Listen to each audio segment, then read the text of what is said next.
What's up, everybody? It's Caleb, and I'm going to talk about why I'm switching from Ally Invest over to TD Ameritrade for one of my brokerage accounts. So let's get into this.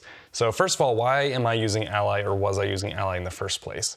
So Ally is actually a fantastic bank, and I am going to continue to use them for all of my personal non-brokerage banking needs because their customer service is great and their rates are awesome. So before COVID-19, I was getting 2% interest on my savings account, which is fantastic. Now, right now, it's down to 0.5%, but it's going to be pretty hard for you to find something better than 0.5% return right now on your savings account as of April of 2021. So I'm anticipating it will go up at some point back in the future when rates start hiking up again, but for right now, I'm sticking with them because their rates are still some of the best and their customer service is awesome. Now, I use them for my brokerage temporarily because I could instantly transfer funds between my non-brokerage Ally accounts and my brokerage Ally account. And that was just super convenient. I didn't have to wait for anything to process or, funds to become available or anything like that. So it was just really convenient. And so I decided, hey, let me give Ally Invest a shot. And I did. Why am I going to transfer? Well, I already have 3 of my primary accounts in TD Ameritrade. So I have two IRAs, so 2 investment accounts in TD Ameritrade, and I have 1 taxable brokerage account. So 3 accounts in one place is super, super convenient. And then having my 4th just kind of sitting over in Ally has not been the most convenient. So one reason is just to bring everything over to TD Ameritrade. That's going to become part of my regular taxable brokerage account. So I'll still just have 3 accounts. I'll just be adding these positions, moving these stocks over, and it'll just be super convenient. I can see all of them in Thinkorswim or all of them in my web browser in one place. Very, very nice. Another thing is TD Ameritrade, in my opinion, is just better than Ally when it comes to brokerage. So the platform, you can use the Thinkorswim platform, for example, with TD Ameritrade, or even their web browser platform, their research tools. Everything pretty much, in my opinion, is just better with TD Ameritrade when it comes to the brokerage side of things. So I'm going to stick to Ally for my personal banking, but bringing pretty much everything under the same roof of TD Ameritrade when it comes to investing.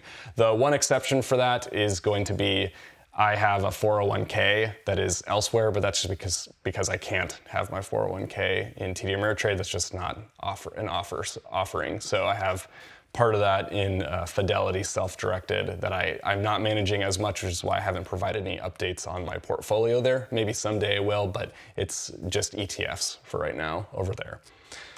Here's my full Ally Invest portfolio. So you're going to see some interesting things because I started this account when I had no idea what I was doing. And I still maybe don't know what I'm doing, but maybe I know less, or I know more about what I'm doing than I did before, hopefully, and I'm learning every day.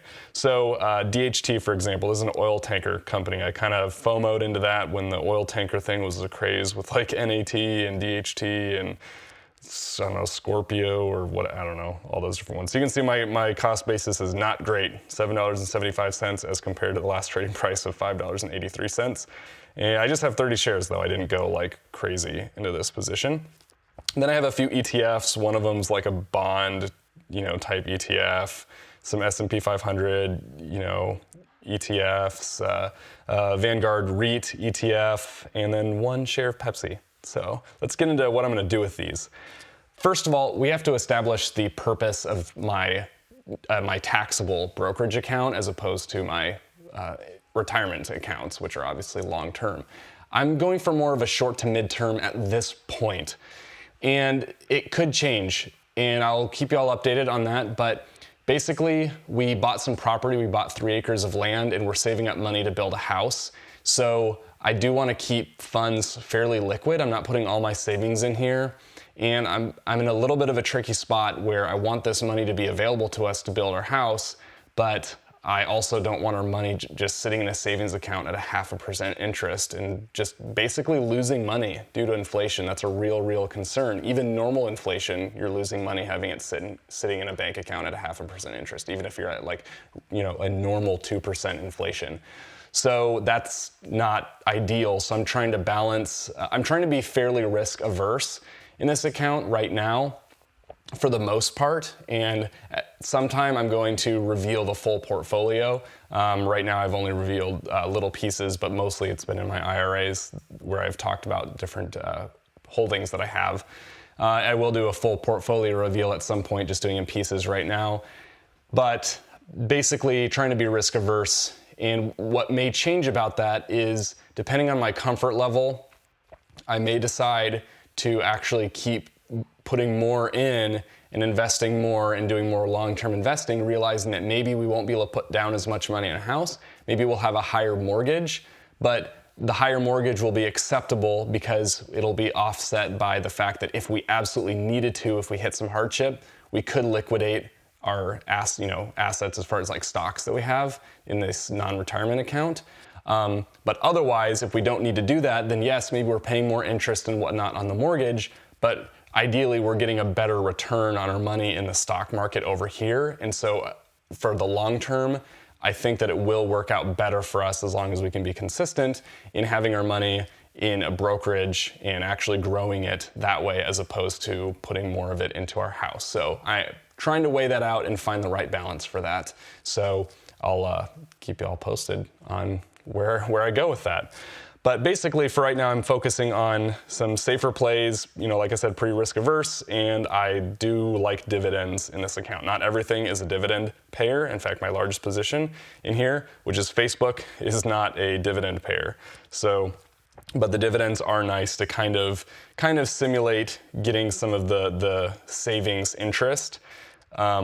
But in a little bit riskier way, but also I'm getting a higher return. The yields are higher than my savings interest, and also I pay less taxes on the dividends than I would on as long as they're dividend. I'm not trading in and out. As long as I'm holding the dividend stocks, then I'm getting charged a lower tax rate on those dividends as compared to paying the marginal tax rate on my savings account interest, for example.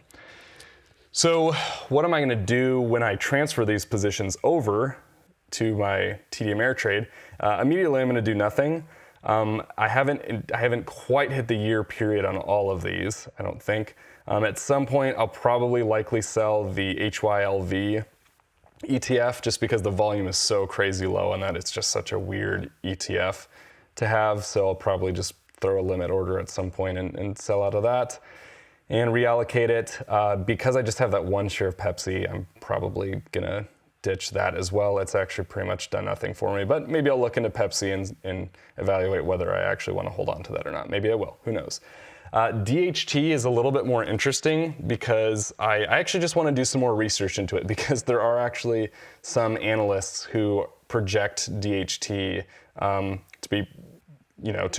be doing well, and I mean, some price targets are even like $15 still or something. So basically, before I do anything with DHT and sell it at a loss or anything, I'm going to actually do some deeper research into DHT to decide if I want to hold that position or if I want to just cut my losses, get out, and reallocate it elsewhere.